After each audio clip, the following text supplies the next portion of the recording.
Welcome to Deep State Politica. Yes, guys, so here we talk about politics and we discuss the trending topics in politics. So, what is the trending topic right now? Ndidi Nyoro has invited the media to, I think, divorce UDA and divorce the president, who is the President William Ruto, after he was kicked out of a budget committee. Remember, he was the right-hand man of President William Ruto when they were campaigning. Yeah, at one point, people thought that Ndidi Nyoro will be the deputy president. And, well, things went the way they went, and they chose Rigathi GACHANGUA instead of Ndidi Nyoro.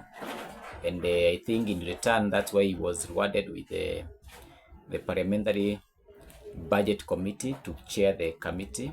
And, well, I don't know why, after some time, I think things started going south when Rigathi GACHANGUA was impeached. Remember, Rigathi GACHANGUA was impeached, I think, some months ago, and they installed Abraham Kithure Kindiki as the deputy president to William Ruto. And when the impeachment motion was happening, Ndidi Nyoro was one of the people that did not vote to impeach Rigathi GACHANGUA. I think he chose to be absent. Instead of voting, he chose to be neutral. So I think the allies of President William Ruto thought that maybe he's aligning himself to Rigathi GACHANGUA. And I think that could have been a wrong signal that I read, because if he chose to be neutral, he did not vote to impeach GACHANGUA. Neither did he vote for him to be retained. So he chose to be neutral. That means that he either sided with any side. So I think the decision to now, so thereafter, after the whole impeachment of GACHANGUA and Kithure Kindiki was made the deputy president, then the people who were seen to be aligning with GACHANGUA started being kicked out of those lucrative parliamentary committees, and they have been replaced with the allies of Raila Odinga, who is now the perceived co-president. Remember, recently they signed an MOU where I think ODM is now working with the ruling party, which is UDA. So I think one way or the other, Ruto looked for Raila Odinga to save him from being kicked out because now it was perceived that when the Gen Z movement was happening, it was GACHANGUA who was behind the whole scenario. So now for Ruto to save himself from this kind of scenario and save his government, he had to look for another person. And now the only person who fit to replace GACHANGUA, and that's why GACHANGUA is now being seen as someone big, unlike the way he was being seen before. So he's kind of growing his influence.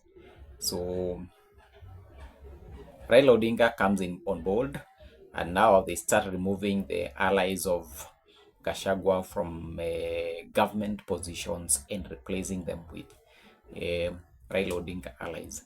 They started with a cabinet where the people who are perceived to be cabinet ministers who are nominated by the former vice president were replaced with the allies of Raila Odinga, the likes of John Bandi, Joho, and who else? The former governor of Kakamega, Wycliffe Oparanya.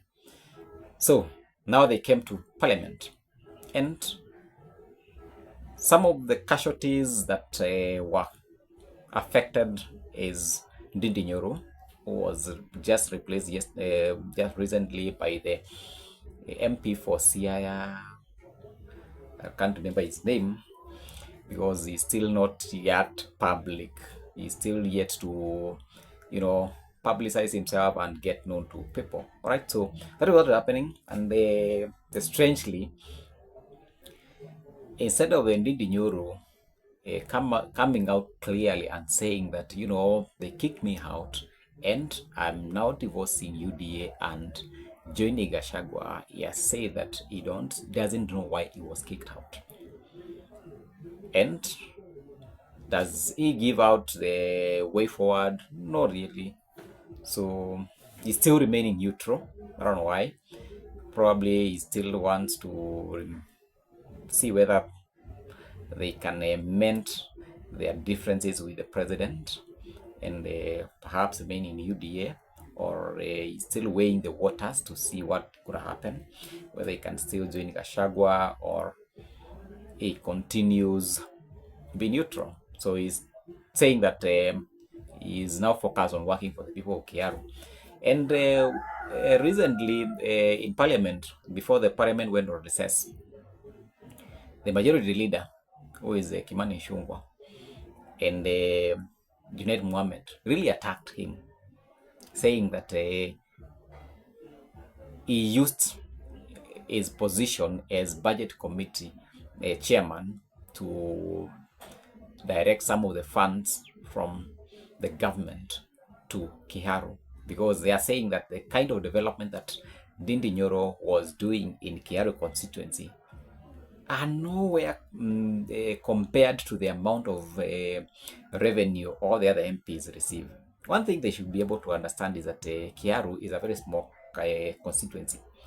I think Kiaru, if we take Kiaru constituency to my ward, that is my ward, that is Gutani Ward in Kitui, I think they are almost the same size. And that's why you can be able to do all that development, because the constituency is very small. You can be able to count the number of schools. You can literally, if you have let's say like 57 schools in one constituency, building good schools, putting a curb row and building the roads, if the money that is normally sent to the CDF is not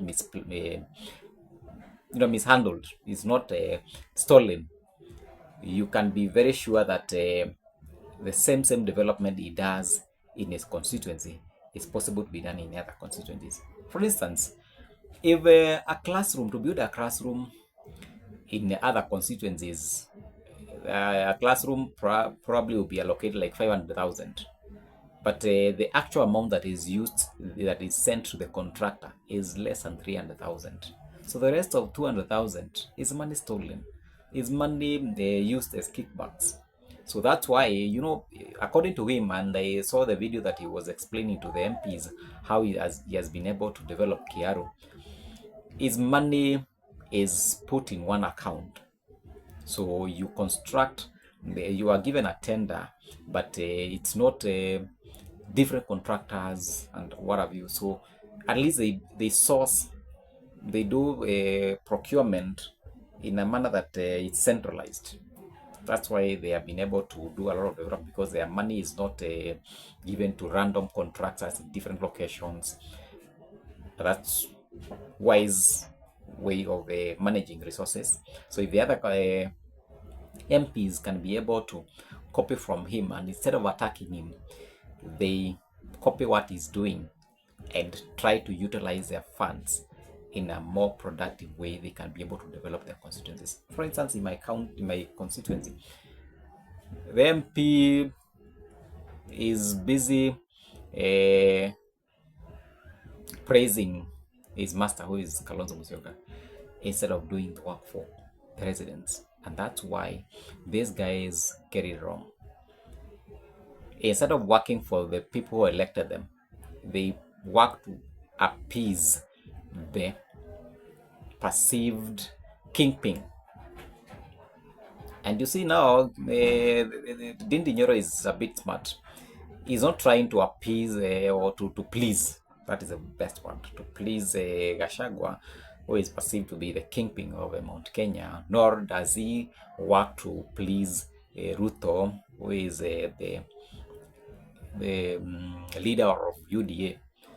Is trying to remain neutral, knowing that the people of Kiaru are the ones that put him on that position and he's supposed to work for them. That's the same thing that these guys should be able to do. Work for your people, deliver for them, and they will be able to elevate you. And that's why now Ndidi Nyoro is seen as a national figure, because he has been able to do things on the ground to an extent that the people of Kiaru feel that he should be able to be uplifted to a national level position. Right? So that's my take. I don't know what you think about the whole scenario. You can be able to share your thoughts in the comment section. This is Deep State Politica. We share everything politics. We have been a bit slow on talking about these political things, but I'm gonna be coming hard, giving my perspective, giving my views on this channel. So if you're interested in knowing or sharing political stories about Kenya, use the comment section and join the channel, be a member, and let's talk about this country, talk about these stories that are shaping the country called Kenya, and let's maintain peace, unity, because if we destroy this country, we will not have anywhere to go to. Peace, love, and unity. Goodbye. See you in my next video. Subscribe, like.